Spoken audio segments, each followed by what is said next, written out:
दोस्तों नमस्कार। आज अपना चैप्टर रहेगा सेक्शन 441 से लेकर के 462 तक, जो कि गृह भेदन से संबंधित है। तो इसका नोट्स बनाने के लिए ये बड़ा कामयाब रहेगा आपके लिए वीडियो। तो शुरू करता हूँ मैं सेक्शन 441 को।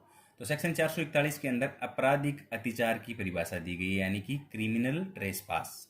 तो आपराधिक अत्याचार की परिभाषा है जो कोई किसी संपत्ति में प्रवेश करे जो दूसरे व्यक्ति के कब्जे में है, उसमें प्रवेश यदि विधिपूर्ण तरीके से किया है तो विधि विरुद्ध तरीके से वहां बना रहे, या प्रवेश ही विधि विरुद्ध विरुद्ध तरीके से किया है, विधि मतलब प्रवेश ही विधि विरुद्ध तरीके से करे, ऐसा प्रवेश करके वहां इसलिए बना रहे कि उस संपत्ति पर कब्जा रखने वाले व्यक्ति को दुखी करे, परेशान करे या अपमानित करे या कोई अपराध कारित करे, तो कहा जाएगा कि उसने आपराधिक अत्याचार किया है।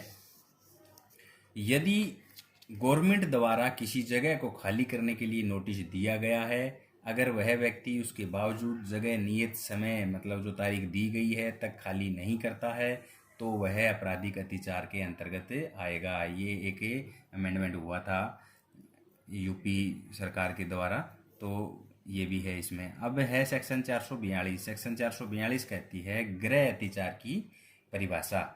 तो हमने गृह अत्याचार को समझने के लिए हमने आपराधिक अत्याचार को जो पढ़ लिया है। अब जो आपराधिक अत्याचार की जो पूरी परिभाषा है वो इन सब परिभाषाओं के अंदर फिट होगी साथ में। तो गृह अत्याचार क्या है?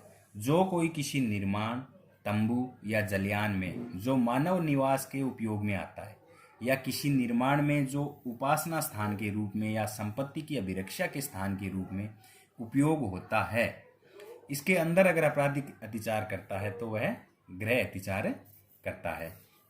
आपराधिक अत्याचार करने वाले व्यक्ति का शरीर का कोई अंग का प्रवेश ही गृह अत्याचार के लिए पर्याप्त माना जाएगा। सेक्शन 443। तो सेक्शन 43-400 में क्या कर दिया, जो हमने गृह अत्याचार की परिभाषा जोड़ी पढ़ी थी उसके अंदर ये परछन शब्द जोड़ दिया। बस परछन यानी कि लरकन, यानी कि छुपके, मतलब कोई व्यक्ति जो गृह अत्याचार कर रहा है वो पूरी सावधानी के साथ अगर कर रहा है तो वो है करता है परछन गृह अत्याचार। किस व्यक्ति से छुप कर रहा है? वो जो उस जगह का मालिक है, वो जिसे अधिकार है कि वो उस व्यक्ति को धक्के मार के बाहर निकाल सके, उससे अगर छुप के ऐसा करेगा तो वो परछन गृह अत्याचार के अंतर्गत आएगा। अब जो अगली सेक्शन है सेक्शन 444, इसमें क्या कर दिया, एक शब्द और जोड़ दिया। क्या जोड़ दिया? रात्रि। मतलब यही काम अगर सूर्यास्त और सूर्योदय के बीच अगर वो करेगा तो वो रात्रि परछन गृह अत्याचार कहलाएगा। तो ये तो परिभाषा हो गई अपनी सेक्शन 441 से 44 गृह अत्याचार की। अब आ गया गृह भेदन। तो गृह भेदन की परिभाषा सेक्शन 445 में है। तो गृह भेदन की परिभाषा क्या होगी? जो व्यक्ति गृह अत्याचार करता है वह गृह भेदन करता है। यह कहा जाता है यदि वह उस गृह में या उसके किसी भाग में निम्न तरीकों से प्रवेश करता है या बाहर निकलता है। तो ये तरीके क्या क्या हुए वो देख लीजिए। पहला तरीका है यदि वह ऐसे रास्ते से प्रवेश करता है या बाहर निकलता है जो उसने खुद या उसके दुष्प्रेरक ने गृह अत्याचार के लिए बनाया हो।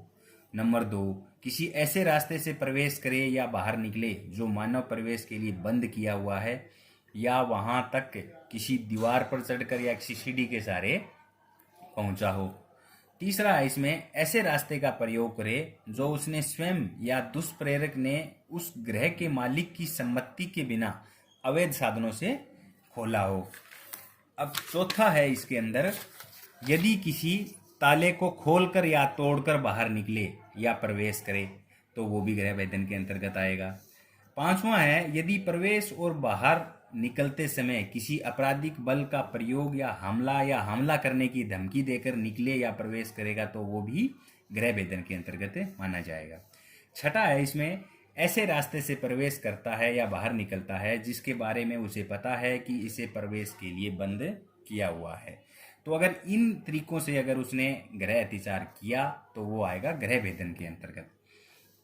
अब यह है कि खिड़की या किसी मतलब घर के अंदर जो कोई रोशनदान, जो झांकी वगैरह जो होती है उसमें से हाथ भी डाल दिया अंदर तो वो भी गृह भेदन के अंतर्गत माना जाएगा।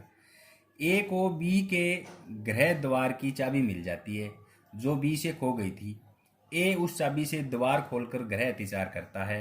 ए गृह भेदन करता है। मतलब किसी की अगर चाबी भी खो गई, उस चाबी से भी ताला खोल के अगर गया है अंदर, तो वो भी गृह भेदन के अंतर्गत माना जाएगा। दूसरा एग्जाम्पल है, ए बी के घर के रोशनदान में से तार डालकर उसकी घड़ी उठा लेता है। अब ए चोरी तो करता ही है, साथ साथ गृह भेदन भी करता है, तो उसके लिए सेक्शन 380 है ओब्लिक 454 लगेगी। अब है सेक्शन अगला एग्जाम्पल, बी तल्लों की बीच की बारी में से रेंग कर एक पोत में प्रवेश करने द्वारा गृह अतिचार करता है, बी गृह भेदन करता है, मतलब जलियान भी इसमें शामिल कर लिया गया। अब है सेक्शन 446। अब इसमें भी उसी तरह एक शब्द जोड़ दिया, क्या, रात्रि गृह भेदन।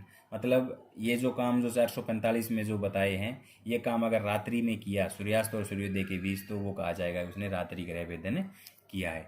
तो दोस्तों ये तो हो गई अपनी परिभाषा। अब इनके दंड के बारे में देखते हैं। तो सबसे पहले सेक्शन 447 के अंदर जो सेक्शन 441 थी, सबसे पहले हमने आपराधिक अत्याचार पढ़ा था, उसका दंड बताया गया है, जो 3 महीने तक की सज़ा हो सकती है, या फिर 500 रुपये जुर्माने में भी नहीं पड़ सकता है, या फिर दोनों भी दंड दिए जा सकते हैं। अब है सेक्शन 448। तो सेक्शन 448 कहती है गृह अत्याचार के लिए दंड, जो हमने सेक्शन 442 में पढ़ा था। तो गृह अत्याचार का दंड है 1 साल तक की सज़ा, या फिर 1000 रुपये जुर्माना, या दोनों से भी दंडित किया जा सकता है। इसके एग्जाम्पल देखें तो जैसे कि किराएदार है, ना तो मालिक को किराया दे रहा है, और अगर मालिक कह रहा है तो किराया नहीं दे रहा, तो अगर मकान खाली कर दे तो वो मकान खाली भी नहीं कर रहा, तो वो क्या, गृह अत्याचार के अंतर्गत आएगा। अब है सेक्शन 449। सेक्शन 449 कहती है मृत्यु दंड से दंडनीय अपराध करने के लिए गृह अत्याचार।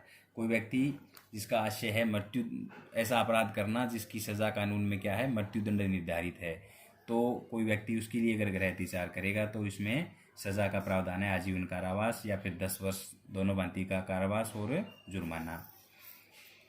ए बी के घर उसकी हत्या करने के लिए जाता है, लेकिन बी क्या है, घर पर नहीं मिलता, तो जो ए है वो धारा 449 का अपराध करता है।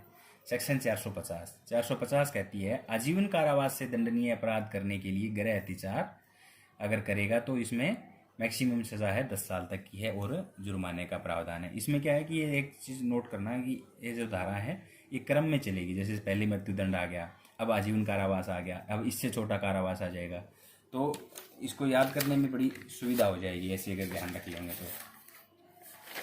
सेक्शन 451 आ गई। अब तो 451 के अंदर क्या आ गया, कारावास से दंडनीय अपराध करने के लिए गृह अत्याचार। इसके अंदर क्या है, अप टू 2 साल और जुर्माना, और यदि उसका आशय यहाँ अगर चोरी करने का होता है तो इसमें 7 साल की सज़ा का प्रावधान किया गया है। अब आ गई सेक्शन 452। तो सेक्शन 452 कहती है उपहति यानी कि चोट, हमला या सैदोष अवरोध की तैयारी के पश्चात गृह अत्याचार। जो कोई व्यक्ति किसी व्यक्ति को चोट, हमला या सैदोष अवरोध करने की अथवा उपयुक्त के भय में डालने की तैयारी के पश्चात अगर गृह अत्याचार करेगा तो उसकी सज़ा 7 साल तक हो सकती है और जुर्माने से भी दंडित किया जाएगा। अब है सेक्शन 453। तो गृह अत्याचार से संबंधित जो सेक्शन थी वो तो यहाँ तक हो गई। अब 453 में आ गई परछन गृह अत्याचार और गृह भेदन, दोनों एक साथ आएंगे ये। तो परछन गृह अत्याचार और गृह भेदन का दंड सेक्शन 453 में यह धारा तब लगती है जब कोई अपराध घटित नहीं होता है, जैसे कि दीवार में सेंध लगा ली लेकिन और कोई नुकसान नहीं हुआ, और कोई नुकसान अगर होता है तो इससे और जो धारा है वो अप्लाई होती है। इसमें क्या है, 2 साल तक की सज़ा है और जुर्माने का प्रावधान किया गया है। अब आगे सेक्शन 454। तो सेक्शन 454 क्या कहती है कि कारावास से दंडनीय अपराध करने के लिए परछन गृह अत्याचार या फिर गृह भेदन। तो इसके अंदर सारे कारावास से संबंधित आ गए। इसमें क्या है कि सज़ा का प्रावधान है 3 साल तक और जुर्माना, और यदि अपराध जो चोरी करने की नीयत है तो सज़ा है 10 साल तक की।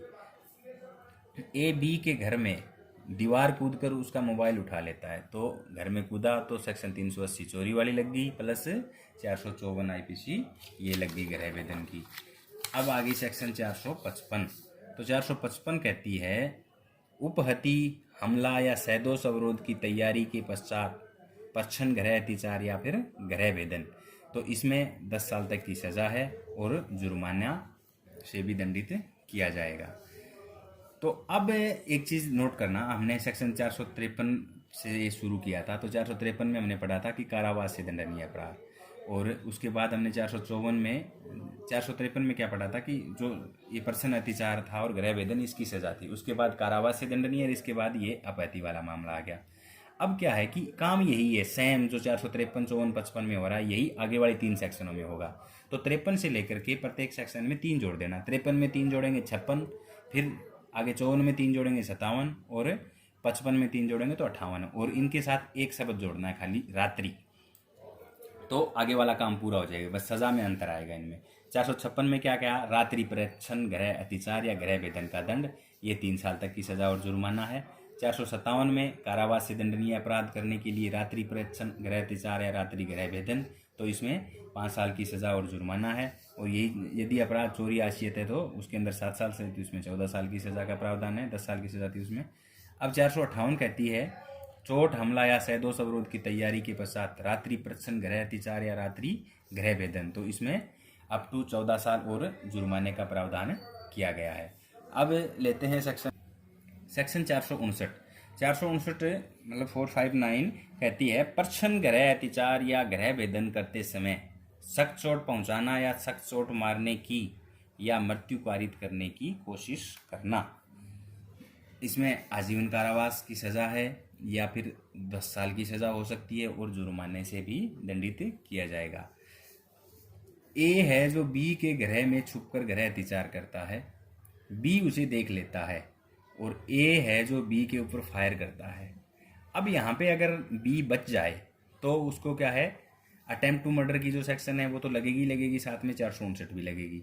और यहाँ अगर बी की अगर मृत्यु हो जाती है तो उसको क्या है, सेक्शन 302 लगेगी, साथ में ये 459 भी लगेगी। अब है सेक्शन 460। 460 कहती है रात्रि प्रच्छन्न गृह अतिचार या रात्रि गृह भेदन में शामिल समस्त व्यक्ति दंडनीय हैं, जबकि उनमें से एक के द्वारा मृत्यु या घोर अपहति कारित की गई हो या फिर कोशिश की गई हो। तो इसमें क्या है, आजीवन कारावास और 10 वर्ष कारावास और जुर्माना इसका प्रावधान है। अगर इसमें से किसी एक ने भी कर दी तो दंडित सारे होंगे।